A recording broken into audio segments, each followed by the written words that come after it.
আমরা না আমাদের ছেলেকে ভাতে ন্যাড়া করাইনি। ওই যে ন্যাড়া ন্যাড়া ছবি ওঠে, তো সেটা আমাদের সবার অপছন্দ ছিল, সেই জন্য আমরা ন্যাড়া করাইনি। তো আজকে প্রচণ্ড যেহেতু গরম পড়েছে, তো ফাইনালি নিয়ে গেছিলাম ওকে ন্যাড়া করাতে। তো সেখানে গিয়ে এই যে বাবার কাছে হেড ম্যাসাজ নিচ্ছিল, তারপর তো যেই ওর চুলে জল স্প্রে করা হলো, ও অমনি কান্নাকাটি করতে শুরু করে দিয়েছে। অনেক রকমভাবে মুখে আওয়াজ করে, এই করে ওই করে ওর বাবা ওকে ভোলাচ্ছিল।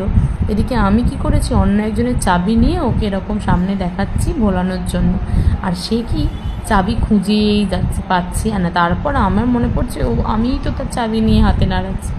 যাই হোক, এরকম মজার মধ্যিখানে তো চলছিলই। ও বাবা, এদিকে শোনটা আবার যা জোর কান্না শুরু করলো।